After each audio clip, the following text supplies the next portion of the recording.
You open your eyes and the first thing you notice is the heat. Not warm day heat. Not summer in Arizona heat. This is heat with a personality. Heat that wraps around you like a wet blanket soaked in a sauna. The air tastes different too. Thick and strange. Almost sweet, like you're breathing through a humidifier the size of a continent. Congratulations, you've just been dropped into the Mesozoic Era, somewhere around 70 million years ago, give or take a few million, because at this scale, nobody's really counting. You have no phone, no shoes, no sunscreen, and worst of all, no idea that the ground beneath you is about to start shaking. Let's get one thing straight before we go any further. Surviving the age of dinosaurs isn't about outrunning a Tyrannosaurus rex in a straight line, because, spoiler alert, you will lose that race every single time. This is about outsmarting an entire planet that has spent millions of years perfecting the art of turning things into lunch. So let's talk about what it would actually take for a modern human, soft hands, weak stomach, terrible night vision and all, to make it more than 24 hours in a world ruled by reptiles the size of school buses. First, the basics. Where exactly are you? The Mesozoic isn't one single setting, it's actually 3 distinct eras stacked on top of each other like a very dangerous layer cake. There's the Triassic, when dinosaurs were just getting started and were honestly kind of small and unimpressive. Then the Jurassic, when things start getting bigger, meaner, and significantly more likely to eat you whole.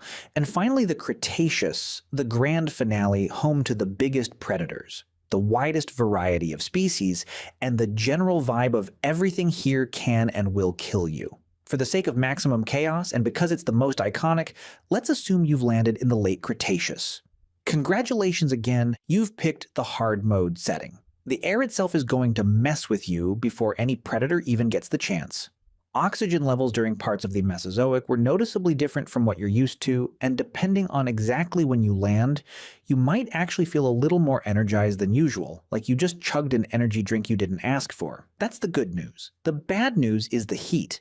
Global temperatures were significantly higher than today, there were no ice caps, and the whole planet basically operated like one giant greenhouse. Within the first hour, your modern human body, built for climate-controlled offices and air-conditioned cars, is going to start begging for water. And that's problem number 1. You need water immediately, and not just any water. Standing water in this era is basically a 5-star restaurant for every hungry animal within smelling distance.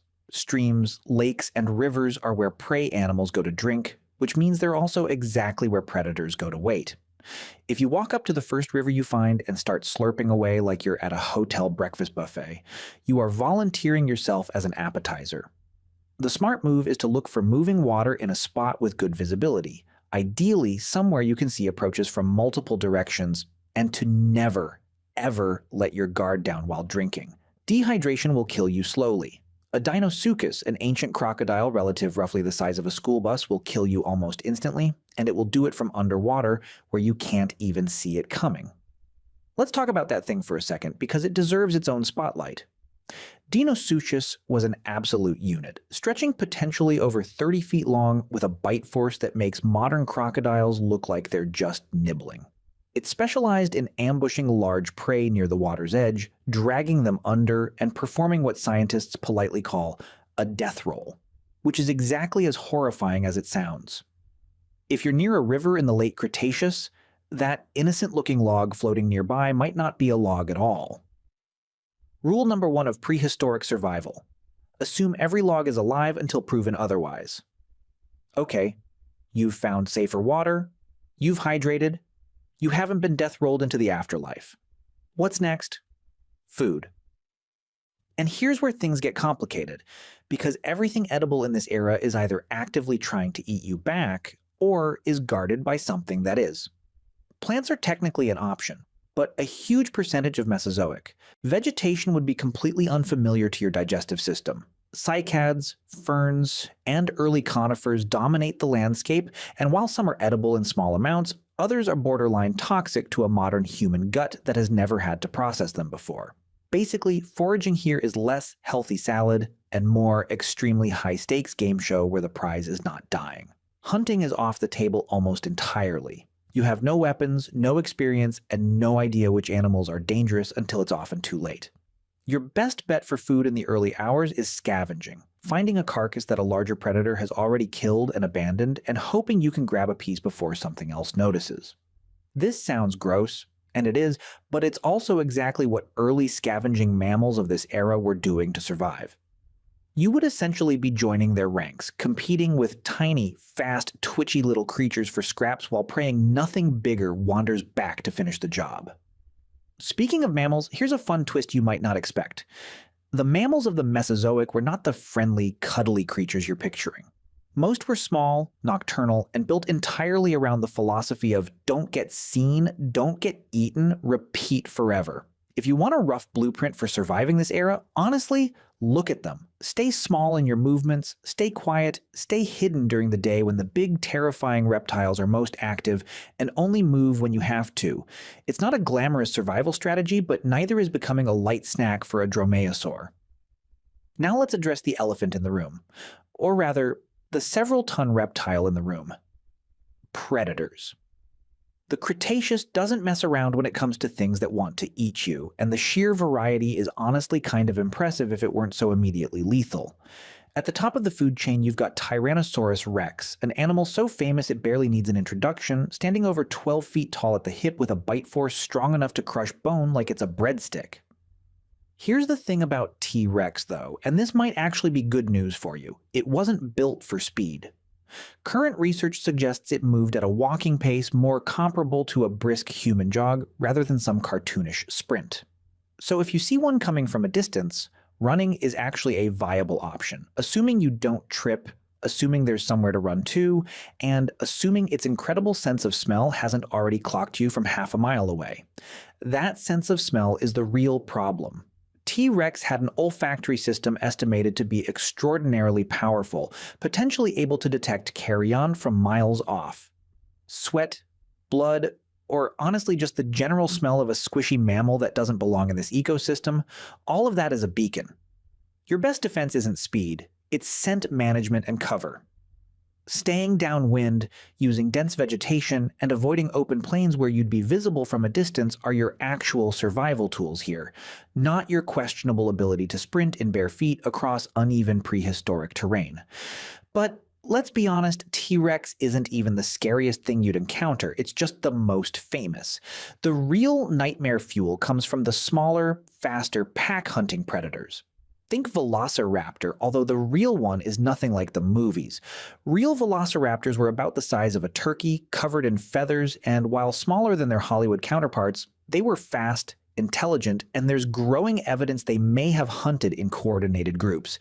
A single velociraptor might be manageable if you had a weapon and some luck. A pack of them working together, flanking you from multiple directions while you're busy watching the one in front, that's a completely different and much more terrifying situation. Then there's Deinonychus, slightly larger than velociraptors, sporting that famous curved sickle claw on each foot that could grow to several inches long, perfectly designed for slashing and gripping prey. Paleontologists believe these animals may have hunted in groups too, taking down prey much larger than themselves through coordinated pack tactics. If you find yourself being circled by a group of raptors, whether Velociraptor, Deinonychus, or their cousins, your best move is not to run in a straight line. Pack hunters are experts at exploiting predictable movement. Your best move is actually to get your back against something solid, a rock face, a fallen tree, anything that limits how many directions they can attack from, and hope that looks intimidating enough that they decide you're more trouble than you're worth. Let's pause here and talk about something people don't consider enough: the sheer scale of everything. It's easy to imagine dinosaurs as slightly bigger versions of modern animals, but the reality is way more extreme. Argentinosaurus, one of the largest land animals to ever exist, could reach lengths of over 100 feet and weigh as much as 10 African elephants combined. You are not going to be hunted by an Argentinosaurus, it's a plant-eating giant with better things to do, but you absolutely could be killed by simply being in the wrong place at the wrong time. Imagine being nearby when a 100-foot animal decides to shift its weight or take a step. You wouldn't need to be attacked, you'd just need to be underfoot, and gravity would handle the rest. In this era, even the animals that don't want to hurt you are still incredibly dangerous just by existing near you. This brings up an underrated survival tip. Avoid herds entirely, even herbivore herds. A stampede of multi-ton animals, whether they're being chased by a predator or just startled by a loud noise, is essentially a natural disaster on legs. You do not want to be anywhere near a herd of triceratops when something spooks them. By the way, if you want to go even deeper into the secret lives of ancient humans, I just launched a full course called The Secret Lives of Ancient Humans. 10 modules, 3+ hours of content covering everything we never talk about on YouTube. What they feared, how they communicated, what hunted them, and much more. Plus an exclusive PDF guide included. Link in the description. See you inside. Speaking of triceratops, here's another important lesson. Defensive animals can be just as deadly as predators. Triceratops had those massive horns, some growing over 3 feet long, specifically evolved to deal with predator attacks. If you accidentally corner one, or it simply feels threatened by your presence, you could be dealing with an animal that's essentially a living battering ram, and it will not care that you're just a confused time traveler trying to figure out where the nearest cave is. Let's talk shelter, because you cannot spend every waking moment running from things. That's a great way to die of exhaustion before anything even gets the chance to eat you. Caves are ideal if you can find them, offering protection from weather, from larger predators who can't fit inside, and from the worst of the heat during the day. The problem is caves are also prime real estate for other creatures looking for the exact same thing. So entering one blind is a gamble. If caves aren't available, dense forest cover works as a decent substitute. Thick vegetation limits the mobility of larger predators and reduces visibility, which cuts both ways, but generally favors the smaller, quieter creature, which in this scenario, unfortunately, is you.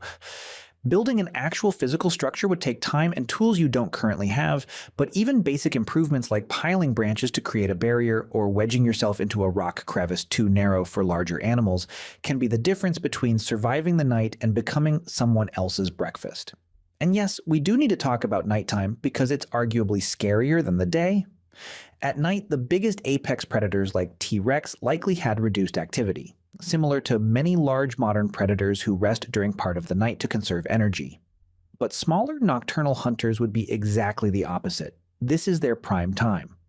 Troodon, a small but surprisingly intelligent predator with unusually large eyes suited for low light, was likely a nighttime hunter, using stealth and keen senses to track prey in the dark. Some researchers have even suggested Troodon may have had cognitive abilities comparable to modern birds, meaning it wasn't just fast or sneaky, it may have actually been capable of some level of problem solving. That's a genuinely unsettling combination when you're the one being hunted. So here's your realistic nighttime strategy. Find your shelter before the sun goes down, because navigating unfamiliar terrain in pitch darkness while there are things with night vision hunting you is basically a death sentence. Once you're hidden, stay still, stay quiet, and resist every urge to investigate strange noises. Because in this world, curiosity doesn't just kill the cat, it gets the cat's entire lineage wiped out too. Let's shift gears and talk about something people rarely consider: disease and infection. You might survive every predator encounter through sheer luck and paranoid caution, and still end up dying from something as simple as a cut on your foot. This era is filled with bacteria and parasites your immune system has zero experience with, having evolved in an environment tens of millions of years removed from this one. A scrape from rough bark, a bite from an insect, even stepping on something sharp could introduce you to an infection with no modern antibiotics anywhere in reach.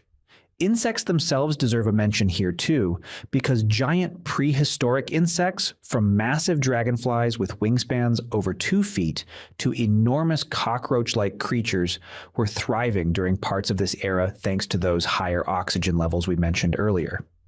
They're not typically dangerous predators of humans, but a swarm of anything that size is deeply unsettling to deal with, and some may carry pathogens or deliver painful, debilitating stings or bites. Let's talk timeline now, because this is where the video really gets interesting. How long could you actually last? Hour 1 is mostly about shock and immediate survival, finding water, finding shade, avoiding anything that moves too fast in your peripheral vision. If you make it through Hour 1, congratulations. You've officially outlasted most people's imagination of what this would be like. Day 1 is about establishing a shelter, figuring out a water source you can return to safely, and starting the brutal process of learning which plants might be safe to eat through trial, error, and probably a stomach ache or two. Week 1, assuming you're still alive, which is honestly a huge assumption, would be about pattern recognition, learning the movement schedules of the predators nearby, figuring out safe paths between water and shelter, and hopefully finding other food sources like eggs, which, fun fact, would actually be one of your better options. Dinosaur eggs are an interesting survival resource because they're essentially just eggs, nutritionally speaking, similar to what you'd get from a bird or reptile today. The catch, obviously, is that eggs are guarded. Maiasaura, whose name literally translates to good mother lizard, is known from fossil evidence to have cared for its young in organized nesting colonies, meaning if you're raiding a nest, you're not dealing with one overprotective parent, you're potentially dealing with an entire community of them. Some nesting sites housed dozens of families in close proximity, all of whom would treat an egg thief as an immediate and serious threat. Sneaking in during a moment when adults are away foraging would be your only realistic shot, and even then you'd need to be fast, quiet, and extremely lucky. Let's also discuss something people don't think about enough: the sky. It's not just ground-based predators you need to worry about. Quetzalcoatlus, one of the largest flying animals to ever exist, had a wingspan estimated at over 30 feet, roughly the size of a small airplane. While it likely fed primarily on small animals and possibly carrion rather than actively hunting large prey, an animal that size swooping down unexpectedly would be a genuinely terrifying experience regardless of its typical diet. The lesson here is that danger in this era isn't confined to the ground, it's coming from the water, the ground, and now the sky too, essentially surrounding you on every possible axis. At this point, you might be wondering if there's any good news at all in this scenario, and honestly, yes, there's a little. Most predators, even the terrifying ones, don't want to expend energy chasing something as small and low reward as a human. You're not a huge meal, and predators in nature generally follow efficient energy economics, meaning they prefer prey that gives them the most calories for the least amount of risk and effort. A human is a strange, unfamiliar shape that doesn't smell quite like anything a Mesozoic predator has encountered before, which means initial hesitation is actually likely in a lot of encounters.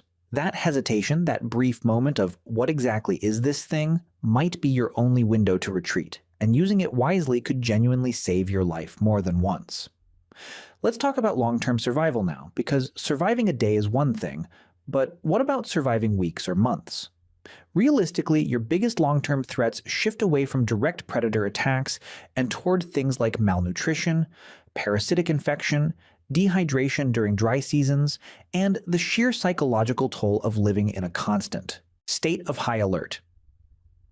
The human mind isn't built to sustain that level of sustained vigilance indefinitely, and exhaustion itself becomes a major threat, both physically and mentally.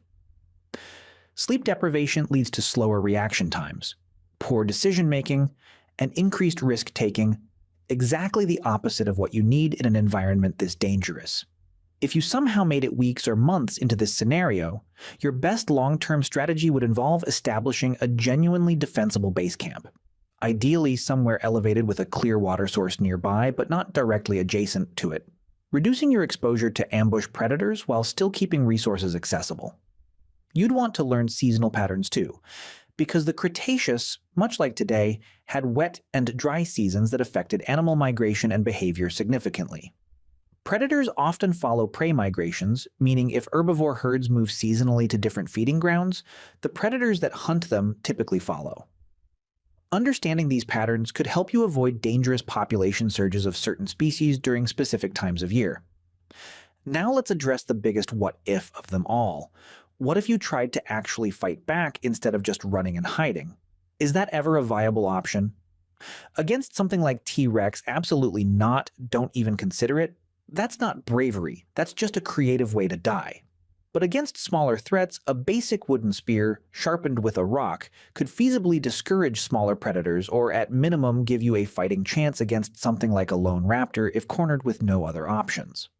Fire would be an enormous game changer if you had the knowledge and materials to create it, Since most animals throughout history, dinosaurs very likely included based on modern animal behavior patterns, show strong aversion to open flame. A controlled fire at your shelter entrance could serve as one of the single most effective deterrents available to you, assuming you can find dry wood, a way to spark it, and the patience to maintain it. Let's zoom out for a second and ask the real question this whole scenario is built around. Realistically, how long would you last?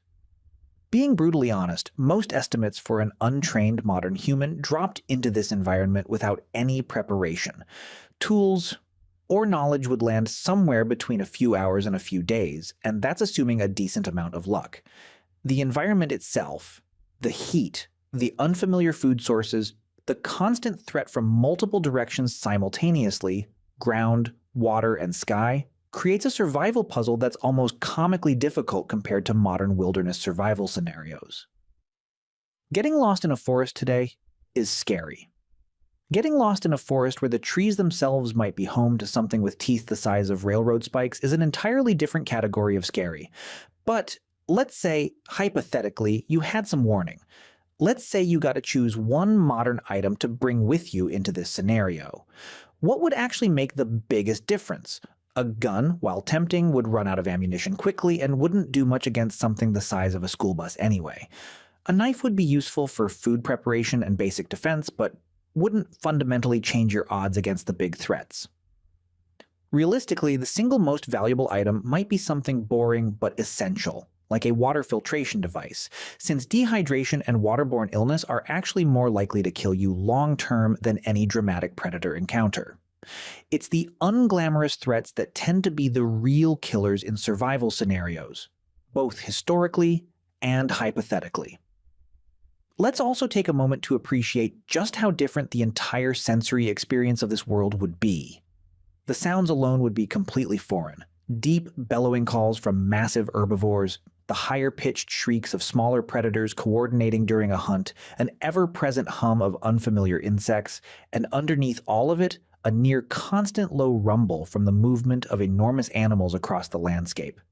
Your ears, tuned entirely to modern city or suburban soundscapes, would need serious recalibration to even begin identifying which sounds represent danger and which are just background noise. This alone could take days to adjust to, and every mistake during that adjustment period carries potentially fatal consequences. The visual landscape would be equally disorienting. Forget the neat, tidy nature documentary version of prehistoric Earth. Real Cretaceous vegetation was dense, often unfamiliar in color and texture, with early flowering plants beginning to appear alongside older plant species like ferns and conifers, creating a landscape that would look almost alien despite technically being Earth. Visibility in many areas would be limited, which cuts both ways again, hiding you from predators, but also hiding predators from you, essentially turning every dense patch of vegetation into a coin flip of safety or ambush. So, pulling this all together, could you actually survive the dinosaur era? Realistically, the honest answer is that your odds are not good, and that's putting it kindly. Between the heat, the unfamiliar food, the predators on land, the predators in water, the predators in the sky, the disease risk, and the sheer psychological toll of living every second in high-alert survival mode, this is about as hostile an environment as you could hypothetically be dropped into. But if you had to give yourself the best possible shot, your strategy would look something like this. Prioritize water sources with good visibility, avoid open plains and stick to defensible terrain, scavenge rather than hunt, stay hidden and quiet, especially at dawn and dusk when many predators are most active, learn to identify safe food sources through extremely cautious trial and error. And above all, respect the fact that in this world, you are not the apex predator. You're barely even mid-tier on the food chain. It's a humbling thought, honestly. We're used to being the top of the food chain in the modern world, worrying more about traffic accidents and bad Wi-Fi than being hunted by something with railroad spike teeth. Dropped into the Cretaceous, all of that modern confidence disappears almost instantly, replaced by a very primal, very urgent need to just make it to sunset without becoming part of someone else's food chain statistics. So next time you're complaining about a rough Monday or a slow internet connection or your coffee being slightly too cold, just remember somewhere in the fossil record, there's a version of this planet where your biggest problem would be figuring out whether that rustling in the bushes is the wind or something with a bite force that could crush a car door like a soda can. Perspective is a wonderful thing, and honestly, so is modern plumbing.